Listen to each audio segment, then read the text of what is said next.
Hillary Clinton and Donald Trump going face-to-face for the very first debate, with new polls showing this race is a dead heat. Hello, everybody. Hope you had a great weekend. Good Monday so far. I'm Jenna Lee. Hi, Jenna. Man, oh man, is it exciting this morning. I'm Eric Shawn, by the way, in for John Scott. You know, the anticipation is building as the final preparations are now wrapping up there, as you can see in the debate stage at Hofstra University, Hempstead, Long Island, New York, where the nominees will be taking that stage at 9 p.m. Eastern Time tonight. You know, when they do, as many as 100 million people, could be a record, may be tuning in for the showdown, moderated by newsman Lester Holt of NBC News. And expectations right now are high. Mrs. Clinton, Mr. Trump, practically tied in some polls. Our senior national correspondent John Roberts is live at Hofstra University with more for us now. John? Jenna, good morning to you. And those new polls show just exactly how much is riding on tonight's first debate as people get their first opportunity to see Donald Trump and Hillary Clinton on the same stage head-to-head at the same time. Let's take a look at the polls, and two polls nationally showing completely opposite things, though the margin's still very tight. New Quinnipiac poll shows nationally among likely voters, Hillary Clinton leads Donald Trump 44-43. The flip side of that coin, though, a new Bloomberg Politics poll among likely voters shows Donald Trump leading Hillary Clinton by 2 points, 43-41 in a four-way matchup, with Gary Johnson at 8 points and the other candidate at 4 points, Jill Stein. Taking a look at some of the battleground polls, a new CNN Opinion Research Corporation poll in the state of Colorado finds Donald Trump with a 1-point lead now in the Centennial State among likely voters. In the Keystone State of Pennsylvania, both of these states very important to the candidate's chances of getting the White House. Hillary Clinton leads Donald Trump by a single point now, 45-44. And as we take a look at some tape of the debate stage taken just a short time ago, I would hazard a guess that this is probably the most significant presidential debate since the first one between Al Gore and George Bush in 2000, because it could change the shape of the race for either one of these candidates. Donald Trump could build on his recent momentum. If he puts in a good performance tonight, Hillary Clinton might have an opportunity to turn the momentum around if she is able to, in the 9 minutes tonight, knock Donald Trump back on his heels. Certainly Donald Trump's campaign feels that's what she is going to try to do. Here's Kellyanne Conway on Fox Report last night. Listen. I'm sure that Hillary Clinton is trying different scenarios and testing out different zingers and lines. I recall she tried that against then Senator Obama in 2008, and a couple of them really fell flat because they're not particularly funny. The message has to match the messenger and the delivery style. The Donald Trump you will see is the one that we're seeing on the stump every week. A lot of analysis over the last week or so about how far Donald Trump can go in attacking Hillary Clinton. I talked to one campaign official yesterday who thought that Donald Trump's got a pretty wide playing field when it comes to attacking Hillary Clinton, though Donald Trump is on the record as saying he is going to be respectful of her. He is going to be, quote, nice. Jenna? I guess you could define that in a lot of different ways, so we'll wait and see. John, thank you very much. John Roberts, thanks, at where the debate is happening. Again, the stakes really couldn't be higher, as John was mentioning. So what can we expect from either candidate? Bret Baier is the anchor of Special Report, and he joins us live from Hofstra as well.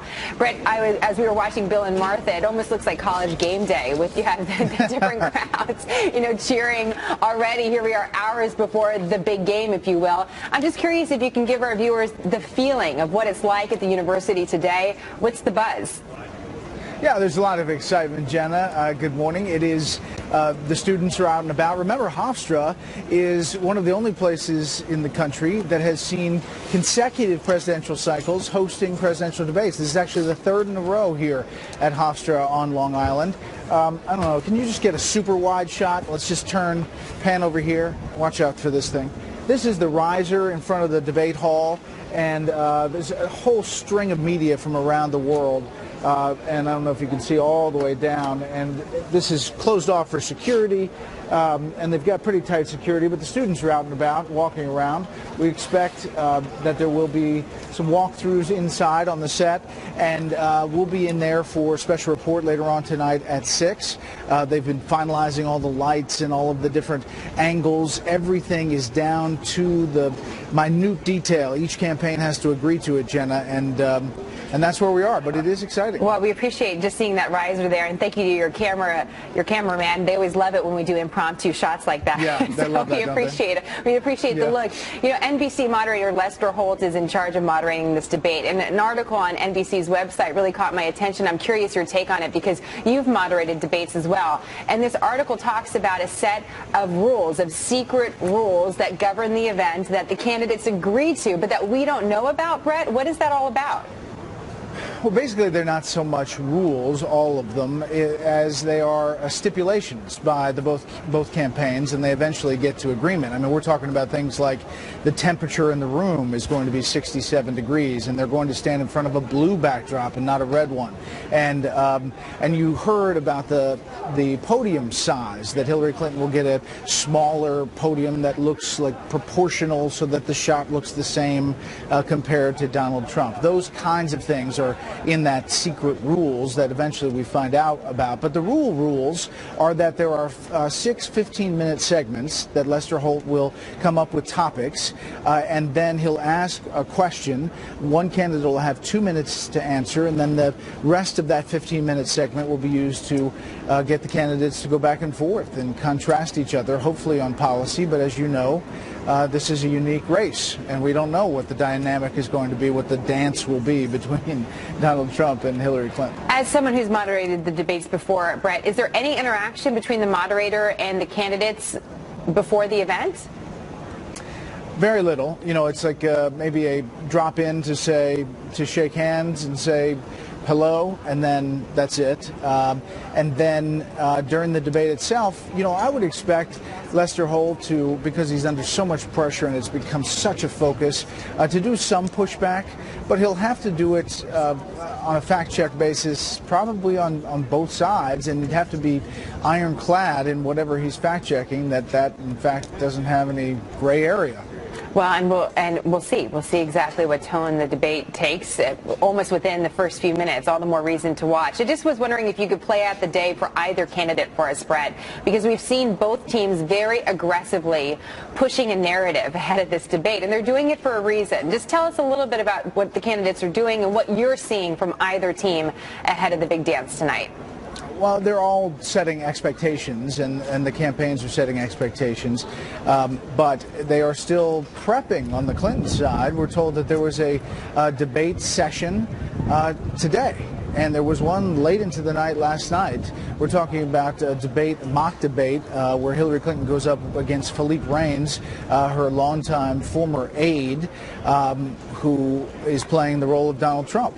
On the Trump side, we don't have a lot of details about what he's doing. He's down, but then he'll do, at some point, a walkthrough here, and that'll be kind of a closed event, and then they'll arrive here shortly before start time, 9 p.m. Eastern. It'll be something to watch. Do you also demand that your studio is at 67 degrees, Brett? I'm just curious what we don't know about. I do. You know, sometimes I hang meat in the D.C. studio. It's very cold there. You do it on purpose, I know, to just ice your guests. Brett, great to see you as always. Thank you. We'll look forward to your analysis a little later on today. We, of course, have live coverage. It's the biggest news story of the day. Live team coverage all day long, all night, leading up to the first presidential debate of the election cycle in 2016. You can watch the showdown between Hillary Clinton and Donald Trump right here. It begins at 9 p.m. Eastern Time on the Fox News Channel. Yeah, and Jenna, again, some brand new polls this morning ahead of the first debate tonight, and they show the race is tighter than ever. With the Bloomberg National Poll finding that Donald Trump and Hillary Clinton are now tied at 46% in a head-to-head one-on-one matchup. The ABC News Washington Post poll has Mrs. Clinton up by just 2 percentage points, putting it well within the margin of error. And take a look at the Quinnipiac poll. It also finds the nominees locked in a dead heat, with Mrs. Clinton at 47 to Mr. Trump's 46. So what does all this mean? Joining us now is Ann Selzer, the Iowa pollster who oversaw the Bloomberg Politics poll. She's also president of Selzer and Company and has been called the best pollster in America. She's with us this morning from her base in Des Moines. And good to see you. What trend on this Monday morning are you seeing in the polls? Well, I think the most important trend is the one that everybody's talking about, which is the stakes for this debate could not be higher. You have multiple polls showing that this race is tightening. And I think there's been this sort of refusal to suspend disbelief that Donald Trump could win this race. And I think this morning there's got to be kind of the reality that, in fact, Donald Trump is moving forward, seems to have momentum. He's got some things to work with tonight. When you say things to work with, specifically what? Well, our poll took a look at some perceptions of the two candidates, and one of the things that a majority of likely voters said were a concern was Hillary Clinton's health. A majority rated her fair or poor on that. Now, a very strong majority, 3 and 4, rated her intelligence as excellent or good. So it'll be interesting to watch how the candidates sort of deal with their vulnerabilities, but also deal with their areas of perceived strengths. Now, on the other side, how about the questions about Donald Trump's temperament, you know, his character and inability to some to tell the truth? Well, one of the things this poll also reveals is there's about equal concern on that front. We asked about the truthfulness of each of the candidates, and very strong majorities give both candidates a poor or just fair rating on that. So in order for one candidate to score on that, they're sort of opening up their own vulnerability on it, kind of the pot calling the kettle. And so we'll see what ends up happening there. I mean, do you think tonight there's going to be, you know, a tagline? Remember Ronald Reagan saying, "I paid for the microphone," or "There you go again." I mean, something like, you know, Donald, you know, stop lying, or Hillary, stop lying, or come clean, or something like that. And how could that affect the impact and a poll? Well, I'm certainly believing that, as I imagine what's happening in all the debate prep, they're looking for 3 or 4 things to have in their pocket they want to be sure they say. Sentences they want to be sure that they utter, that they think will have a lasting impact on that. I mean, the trick is it's the electorate who's going to score it. So if one candidate gets 3 and one candidate gets 1, well, that could change things in terms of what happens after that. But that's why it's so exciting heading into this, because anything could happen and likely will. You know, and also that could actually change some percentage points. Let's see how close it is. For example, Colorado, a very important swing state. I mean, take a look at this. 1 point separating Mrs. Clinton, and well, actually 2 points in Colorado, and Mr. Trump. Pennsylvania has 1 point between them. I mean, it is so close. And at the same time, you have something in Iowa that's starting on Thursday, early voting. We keep on thinking that the election, of course, is in November, but you've got 37 states to start early voting. How do you think this debate tonight could potentially affect people who are casting ballots in just a few days? Well, I think that makes it exceptionally interesting is how they end up doing tonight and affecting that, because there are people with the nastiness of this campaign who just want to be done with it. So anecdotally, I've had people say that as soon as early voting opens up, they're going to cast their votes so they can turn everything out. Just turn it off. And I think the early vote kind of captures the people who are clearly confirmed on the candidate that they've got. What happens is that, and this is hard for a poll to pick up, there are very few undecideds, but there are people who sort of are deciding to vote or no, I'm not going to. Oh, okay, I guess I will. No, this is just too much. I don't need to vote. So the size of the electorate is expanding and shrinking as people are sort of turned on, turned off, concerned, angry, worried. All of those motivations are going to go into it. But that early vote for those candidates is gold. Traditionally, it benefits Democrats. Republicans tend to like to vote on Election Day. It could be a stampede, you're saying, to the poll for the early voting. So that opens up in like 3 days, so we'll see what happens. Ann Seltzer from Des Moines this morning. Thank you so much, as always. My pleasure. Of course. Jenna? One unusual arrest in Kentucky, the charges this man in a clown costume is facing, and more deadly violence in Aleppo as the Syrian government launches airstrikes in the war-torn city. The warning from the UN after nearly 24 civilians die. And we want to hear from you. What do you think, or who do you think will win tonight's debate? Our live chat is up and running. Go to foxnews.com/happening now to join the conversation. Now, here's a look at some of the headlines that we're following for you this morning. Jury selection beginning this week in the federal murder trial of Dylann Roof. Roof, as you may know, faces 33 charges in those horrible shooting deaths of 9 black parishioners in a Charleston, South Carolina church last summer. Prosecutors are seeking the death penalty. Police today are asking for the public's help in finding this missing 18-year-old from the Detroit area. She is Madison Redpath Kirkwoe, and she was last seen in Shelby Township, Michigan. Officials say she could be in danger. Her mother, on her Facebook page, says they are worried because she has made no contact with anyone. The Kentucky police were not amused when they found a man dressed as a clown lurking in the woods. Officers arresting 20-year-old Jonathan Martin, charging him with disorderly conduct. You know, this comes amid all those weird and continuing reports of people dressed as creepy clowns showing up along roads and in the woods in at least 6 southern states.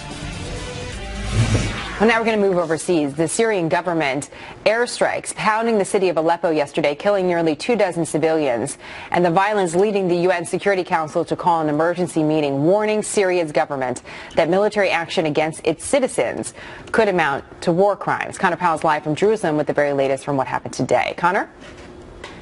Well, Jenna, any hope that this most recent ceasefire in Syria would lead to sort of a long-term peace agreement are quickly being dashed because Aleppo has been under some of the heaviest bombardment during this 6-year civil war. Russian and pro-government, pro-Assad planes have been striking this rebel-held city for the last week or so. More than 200 or so people are believed to have been killed. Hospitals are being hit. There are people who have been hit in their homes and their buildings that simply rescue workers can't get to because there are so many buildings under siege right now. Now, the U.S. ambassador to the UN, Samantha Powers, said that, quote, Russian and pro-Assad troops are laying to waste in Aleppo. This has been some of the heaviest bombardment there, and this is because this city of Aleppo is really the key rebel-held city in Syria. It's the last main stronghold of the opposition forces there, and the Assad regime, backed by Russia and also Iran, have made the mission to defeat the rebels there in Aleppo the sort of key fight there. And they are pushing forward. They are hitting this place, this city, very, very hard. And we're seeing intense fighting. We're also seeing intense bombing. This really is the make or break for the opposition in Syria, in large part because in Syria, this is where the opposition has its main forces. And as the New York Times put it today, the Syrian government's policy there is really to allow any civilian to leave Aleppo freely. But if they stay, they'll be bombed, and they're just simply going to be killed until there is no one left in that city. Jenna. Something to watch. Connor, thank you. Now, Jenna, we've got a warning about longer lines, those security lines at airports. Are you ready for that? Why the waits, they say, could get longer and longer and longer. Who's to blame?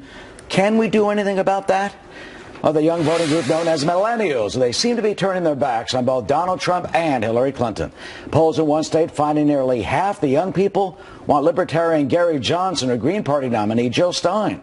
So why is this voting bloc so turned off Democrats and Republicans? We will analyze and explain straight ahead on Happening Now.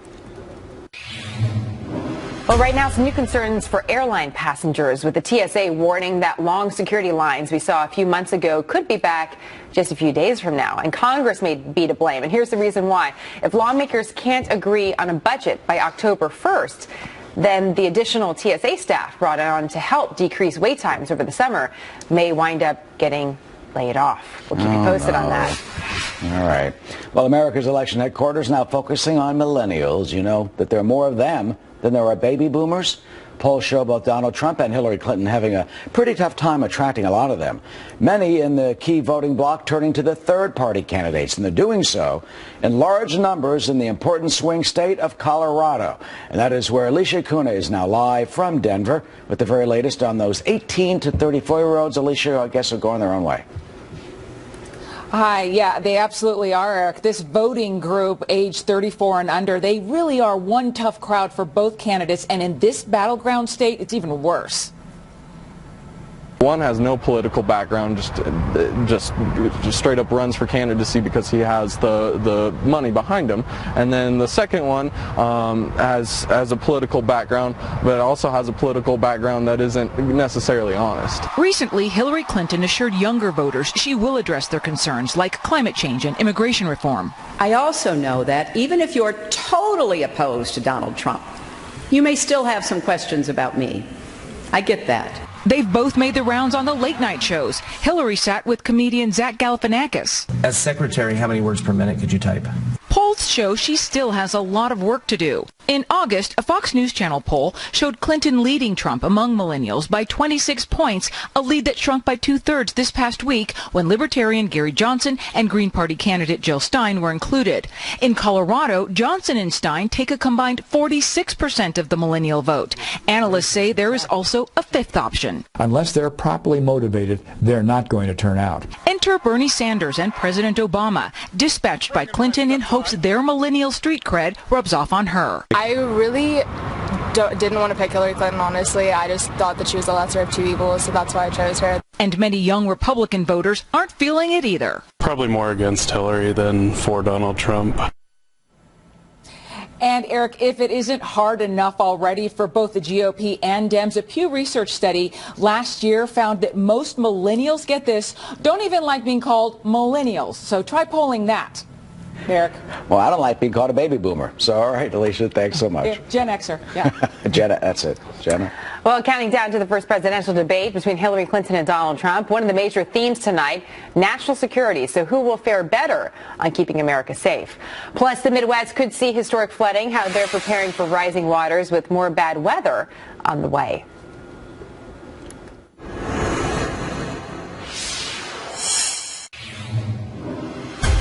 All right, now here's a quick look at what's still coming up and happening now. The Midwest bracing for some devastating floods. Our residents are preparing for the worst. Plus, the suspect is in custody after 5 people were murdered in cold blood in a Washington State mall. What investigators are saying about a possible motive. And the shocking and tragic death of a Major League Baseball player. We are remembering Marlins pitcher Jose Fernandez.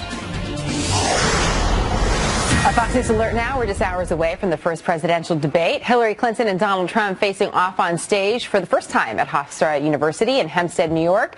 The themes for tonight are achieving prosperity, America's direction, and securing America. It's that final point we wanted to concentrate on. What can we expect from the two candidates on national security? Michael Singh is the managing editor of the Washington Institute and former senior director of Middle Eastern Affairs at the National Security Council. It's great to have you on set. Good to be Michael, here. what do you think is the single biggest question that both candidates have to answer when it comes to national security?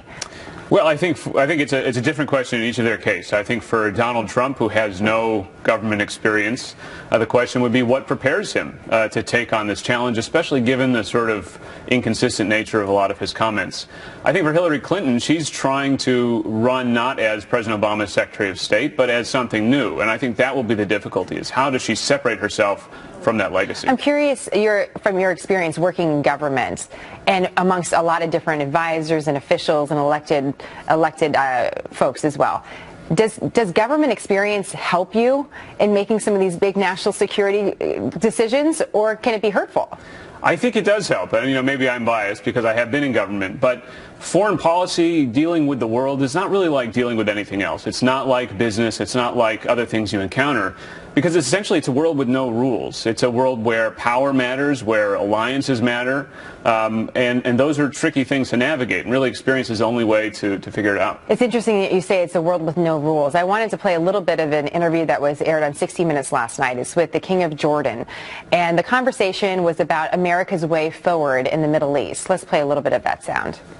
The American strategy in Syria and Iraq, as you know, is to use U.S. air power and to train forces on the ground to fight the battle. That has not worked. How do you move forward from here? I think the problem with the West is they see a border between Syria and Iraq. Daesh does not. And this has been a frustration, I think, for a few of us in this area with our Western coalition partners for several years. The lawyers get into the act and say, but there's an international border. And we say, for God's sake, ISIS doesn't work that way. So if you're looking at it and want to play the game by your rules, knowing that the enemy doesn't, we're not going to win this. It's interesting. It plays into some of your perspective as well. Those within government having some experience to solve the problems, but then, of course, you have this question about whether or not what we've done in the past has actually been effective.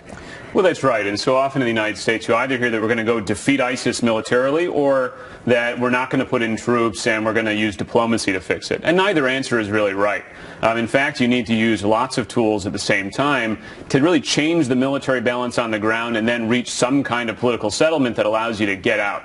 And that's something we haven't done effectively. In fact, you could argue Russia has been much more effective at combining these tools, force and diplomacy, to achieve some at least limited ends. So what do you think would be the reception of someone new like Donald Trump, who doesn't have the government experience, going into this kind of new world for him? Do you think leaders like the King of Jordan would be responsive because it's somebody new, not with the old ideas? Well, I think that foreign leaders are going to have to respond to whoever is the American president, because we really do remain the most powerful country. Other countries do look to us either as a rival in the case of, say, Russia and China, or really as a sort of friend and ally in the case of countries like Jordan. And I think that there is some worry around the world that Donald Trump doesn't bring experience. There's a lot of uncertainty around his policies, and that makes people nervous, obviously. But whoever's the American president is going to suddenly have all these problems to deal with on their desk on day one, whether they like it or not. So we'll see what both candidates have to say when it comes to national security. One of the questions that has come up in previous debates as we've looked to see who's the candidate of either major party has been this question about boots on the ground, and that's been a big question since the war in Iraq. And it was interesting, I want our viewers to know this, that the Pentagon is asking for 500 more troops to send to Iraq. That would bring our number to about 6,500, which is below the 100,000 plus during the height of the Iraq war, but is still, we're seeing more troops going to Iraq. So there are boots on the ground. What do you think the candidates have to bring? What are you going to be looking for to see how they sift through that issue about sending more troops or not when there's already troops there? Well, that's right. I think what you want to hear from the candidates is something that sounds like a viable strategy to tackle this problem of ISIS, which I think most Americans see as one of our biggest problems overseas. You've heard Hillary Clinton say, "Never again will I send ground troops into Iraq." I think that's unwise. I mean, I think any president needs to reserve for themselves the flexibility to use our military in the way they see fit. And so ruling that out from the get-go is unlikely to produce a successful strategy. Donald Trump, on the other hand, has said no nation building. First of all, it's not clear what he means by nation building, but the idea that you can simply defeat ISIS militarily and then leave behind a vacuum just leads me to think you'll have another ISIS-like group that will emerge in that vacuum. And he really needs to answer that question. What comes after ISIS? There's so much focus on the Middle East, but I'm just curious your perspective on what you think is the single biggest problem or threat to America. Of course, Mitt Romney had that famous response saying Russia, which the president sort of scoffed at, and that's certainly been hashed over time and time again. But for you, what do you think is the single biggest threat facing our nation? Well, I think that a lot of Americans are focused on this threat of terrorism, and there's good reason. I think that when you think about threats to Americans' lives, terrorism is the #1 threat, but it's a near-term threat. When you look out over the longer term, I think we're facing a world where we're going to see more great power competition of the sort that we really haven't seen since the Cold War. You have Russia becoming more bold, China becoming stronger and more bold in the South China Sea, for example. And that's the sort of world that really most of our leaders don't have much experience navigating. So for you, do you think it's more about a policy point that you're looking for from either candidate, or because the world is so uncertain, are you looking for more of a philosophy that each candidate brings? Well, I'd like to first and foremost see pragmatism from the candidates. You know, recognition that our ends have to match our means, for example. But then we do need to, I think, see some sense of what is America's place in the world? What are we trying to accomplish in the world, and how are we going to accomplish it? And I think that's a tall order for either candidate. And I think they're going to face a very skeptical American public given the events of the last 20 years. Really. Really curious to hear what they have to say about that broader question about what does an American world look like? What does American leadership look like? And see what answer they actually come forward with. Michael, great to have you in the program as always. Thank you, Jenna. Thank you very much. Eric? Well, Jenna, we have a Fox extreme weather alert. There's severe flooding that right now is slamming the Midwest. And there's a dangerous situation that could get worse today, we're told. Thousands of people now being evacuated from their homes in Cedar Rapids, Iowa. Minnesota and Wisconsin could also see devastating floods. Matt Finn is live in our Chicago bureau with an update on all this. Hi, Matt. Eric, right now, thousands of Iowans have packed their belongings and evacuated and can only hope that their home is spared by the rising flood water. 13 of Iowa's 99 counties under a state of emergency right now. Recent heavy rains causing the Cedar River and streams to engulf communities. The worst of the flooding near Cedar Rapids, where 5,000 homes are under evacuation right now. The Cedar River now expected to crest at 23 feet tomorrow morning. That's 7 feet above the major flood stage and would be the second highest crest in the city's history. Many Iowans say they're getting good at prepping for flooding, but unfortunately, some have already lost the battle to Mother Nature. Probably gonna have to move because we didn't have insurance that covered this type of thing here. I didn't think that it'd be a threat here. There is some relief for folks in Iowa this morning. Modern levees and sandbagging has so far prevented outright disaster, and river levels are not expected to hit the historic 2008 highs. But still, if the river hits 23 feet tomorrow morning, that could spell for widespread devastation. An estimated 400 Iowa National Guard troops are deployed to help right now. Eric? Hi, Matt. Thank you. Jenna?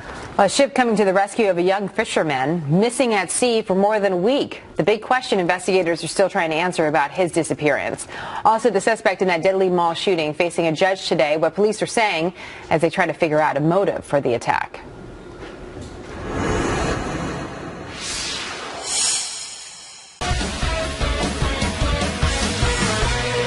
Well, the Coast Guard says a Vermont man is safe after he was missing at sea for more than a week. His mother, who was with him, hasn't been found. 22-year-old Nathan Carmen and his mother, Linda, set off on a fishing trip off the coast of Rhode Island. When they didn't return, the Coast Guard started searching for them. A freighter found Nathan floating on a raft by himself yesterday, about 100 miles south of Martha's Vineyard. Officials say he's in good condition. It's unclear what happened to Linda, and the Coast Guard is now investigating.